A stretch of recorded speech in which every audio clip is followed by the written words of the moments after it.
Once that's done, we can just go back to normal streaming. So,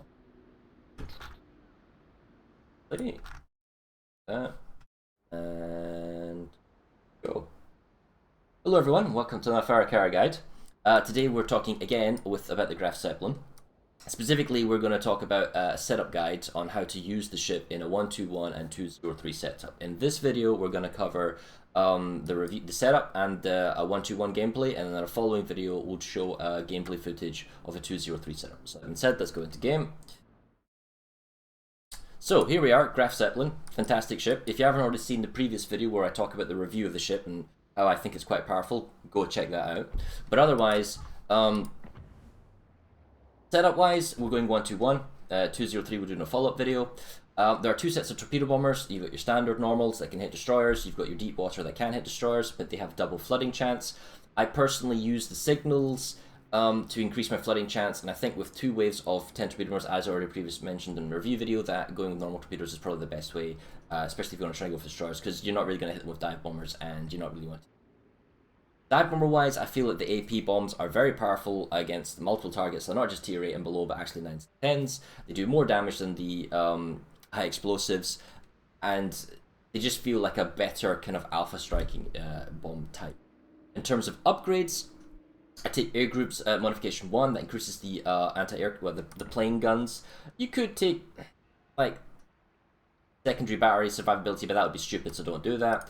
On the second one, it's quite interesting. Normally you would take damage control system modification 1. This reduces the chance that you're flooding fire. However, there are two interesting alternatives. Don't take defensive fire, because that increases the duration that defensive fire on, and then by the cooldown then triggers. The fact is, if the guy attacks you once and uses defensive fire and then he comes and attacks you a second time, by the time he attacks the second time you're still on cooldown. Normally you turn your AA on and off again to charge, to start the cooldown of defensive fire, and just having a longer defensive fire help. However, hydroacoustic search modification 1 is a viable option. The 20% extra hydroacoustic search is hilarious with the gimmick of the secondaries of the hydroacoustic on this thing, so you could totally go down that line. Third option, don't take flight control modification 1, because you don't want servicing time. You want fighter health, because you're tier 7s, you got lower health. You want to stay alive in strafes and AA and all that type of stuff. And fire ammunition, this is extremely important because you need to have as many strafes as possible with only a single fire wave. And with the air groups modification 2 and the captain skill, which we'll talk in a second, it gives you about 3 and a bit strafes. That's really, really important. It might be tempting to take secondary battery modification 2 to increase your accuracy in the range of your secondary guns with AFT from 7.9 up to 9.4, but that's a bad idea. Don't do that. It's a terrible idea because you need the fire health, you need the fire ammo, and the accuracy of the ship is already pretty accurate. You don't need the accuracy. Fourth option, damage control system modification 2. This is purely for single fires if you don't use your damage control party because you don't have any planes that need to take off and someone's trying to bait you for follow-up attack. So take damage control system 2, that gets the fire as quick as possible. And then the fifth item, we always take concealment modification 1, so that with the captain's skills we can get the detection down to level 9. Which, speaking of which, if we go check the captain out, first skill point you want to take is aircraft servicing expert, extra plane health and better servicing time. The 2-point skill, this is a choice. If you are going to run a 121 setup and you're going to play like that, and you intend to go after destroyers by running normal torpedoes, not deep water torpedoes, then take torpedo acceleration. Otherwise, if you're going to run deep water torps, or if you're only going to run 203, take adrenaline rush. Adrenaline rush is interesting in that it makes your plane loads faster if you take damage, and your secondaries fire faster, which is fun, right?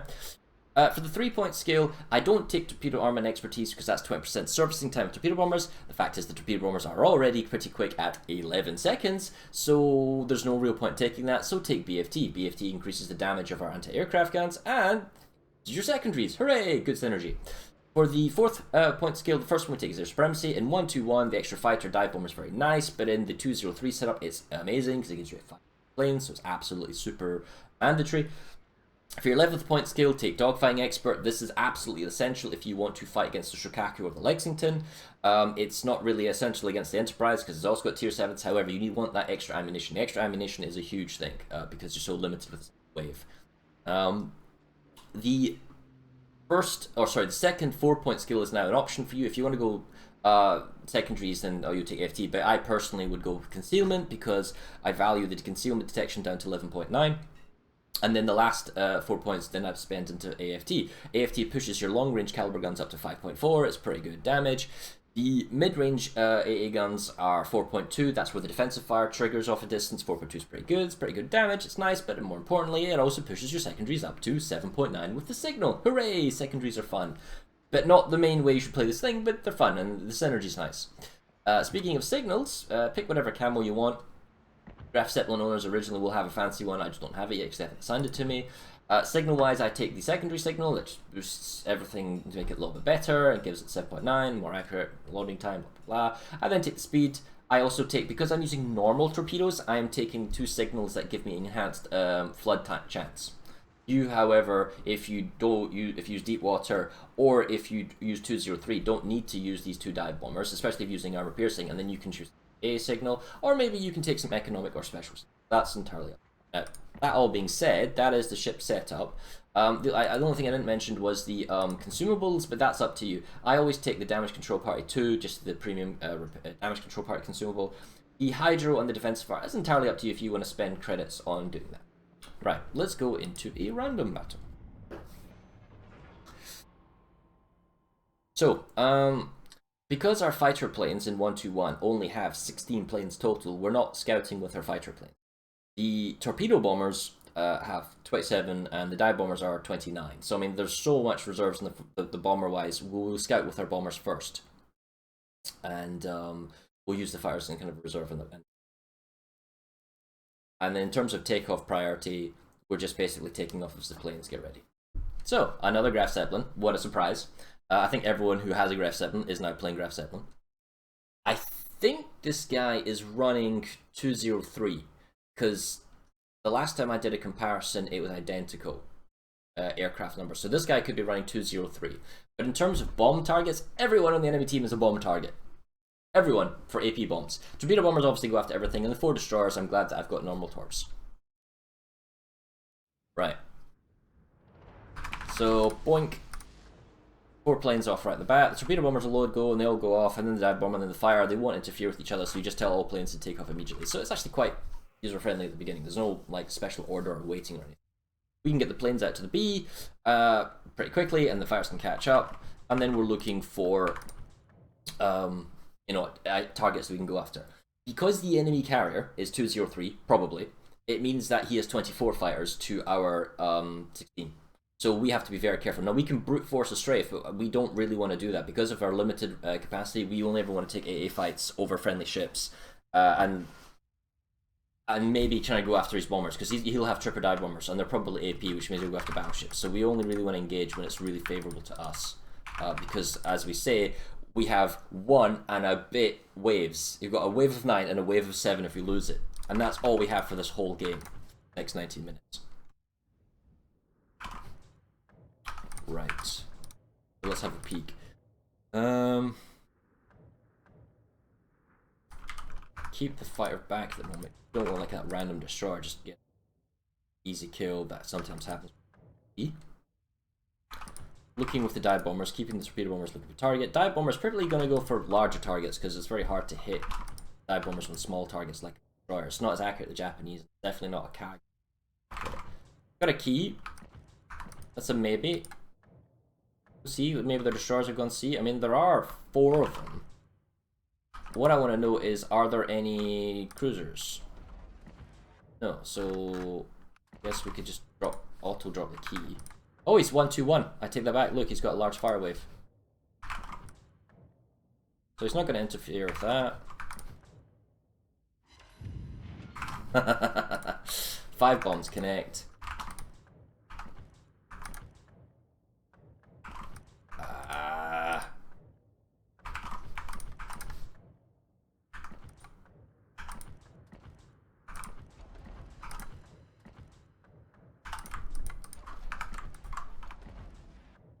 Because he's only got so many waves, I will deliberately sacrifice that torpedo bomber so that I can get a good strafe.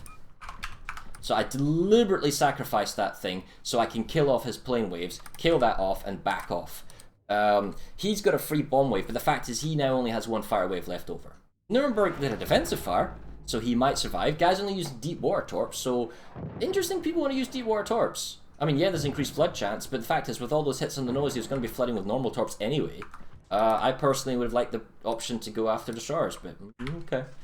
I think I need to move my ship now and get out of the way. So, where are we right now? I've got 7 planes and 2 strafes, 2 and a bit strafes left. He also has 7 planes and 3 strafes when he's ready.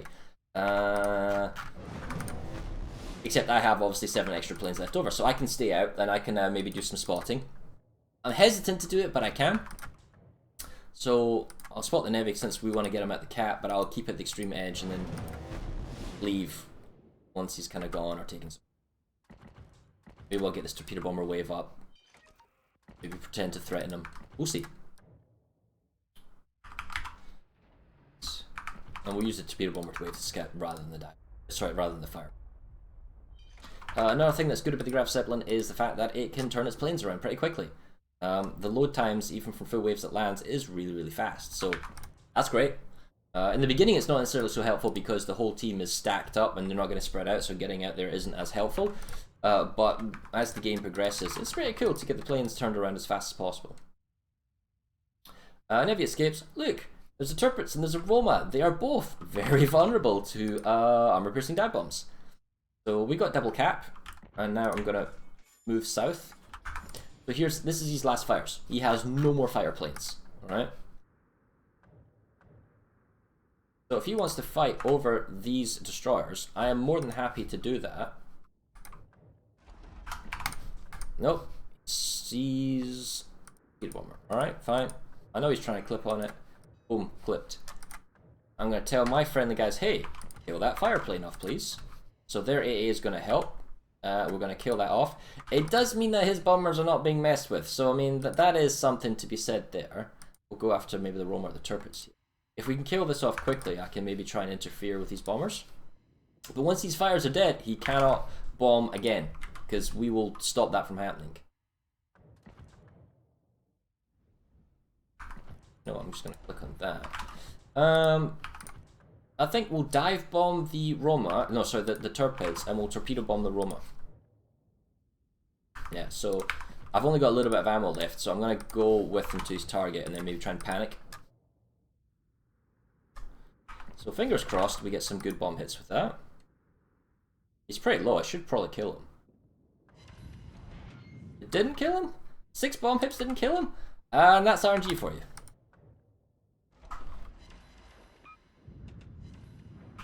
I'll refresh that fire, and then he shouldn't be able to get any more bomb hits. We got a couple of torpedo hits, we hurt the Roma. I mean, to be fair, we could have probably killed the Turpets off with the torpedo bombers and the dive bomber. And to be fair, I should have also probably manual dive bombed the Turpets there. But it was just lazy left clicking. And that's RNG for you. The ship is insanely powerful under certain circumstances. I don't need to spot the Shinobi because the Alabama's so close. Where if you manual, you increase the odds of hitting, so you reduce the element of RNG. But ultimately, you'll have games where there's a Turpets on like half health, who takes 5 bomb hits out of a wave of 10, and he doesn't die. Then there's games where the Friedrich der Gross, the tier 9, is at full health, takes 8 hits or 9 hits or something like that, and dies entirely. And it's just RNG for you, depending on whether or not you'll have a good game. So the ship is capable of it. It's just one of those things where. Right, so we'll try and get out there as quickly as we can. We see he must be over here, and yeah, because he's dropping pretty quickly. In fact, given the nature of the game, we might even try and get closer as well. But once our fighter's up there, we'll try and protect as best we can. Oh, that's pretty good. I don't think he activated.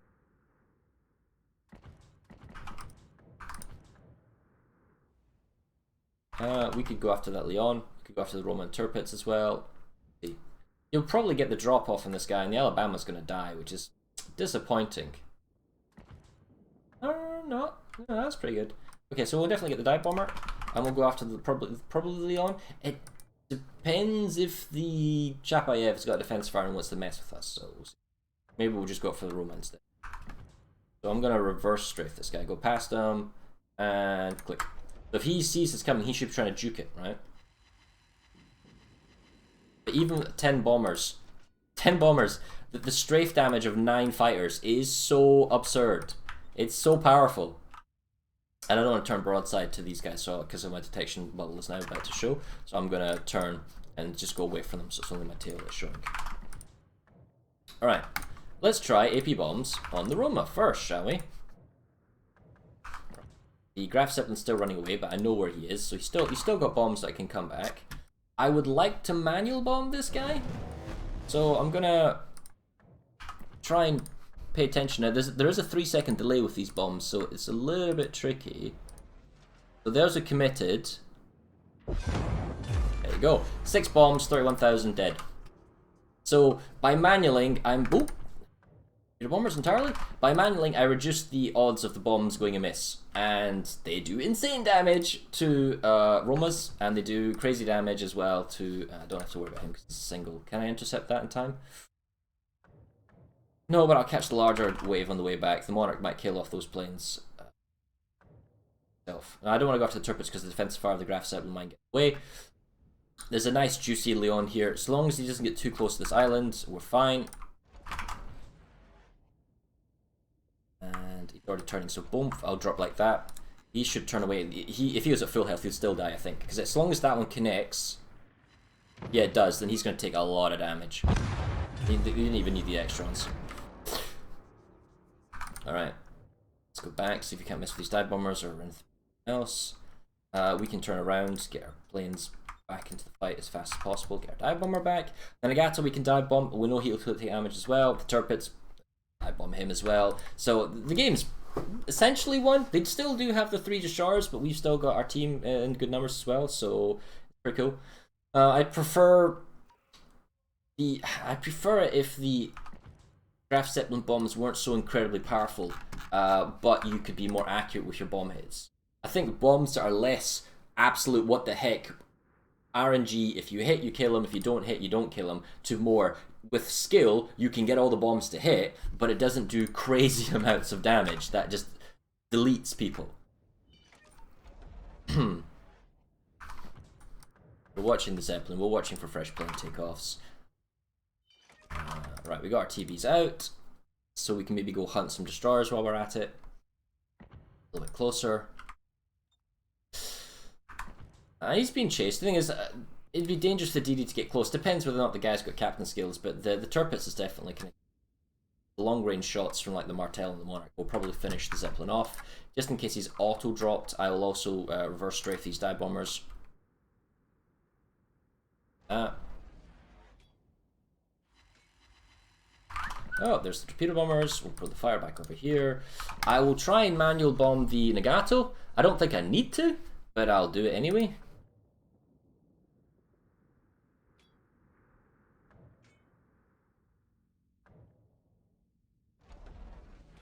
The 1,000 to 1,003, 1,000. Point. 4 bombs, 22. It's crazy powerful. It's just...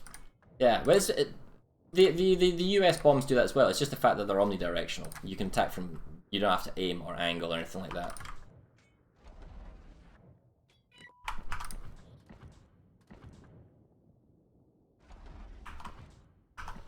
He's turning in. I'm not entirely sure I've got the right speed, or maybe he's not paying attention. Oh, Achilles engine or something. And that's him gone. Let's get closer to the smoke cloud, shall we?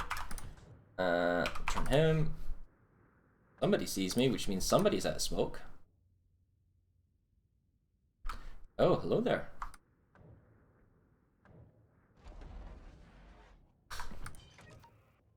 Oh, you're not paying attention either. Oh, you poor sod. Oh, that's gonna hurt. Alright, well that's another one. I didn't really... They're just making it easy, what can I say? So, that is Graf Zeppelin 121.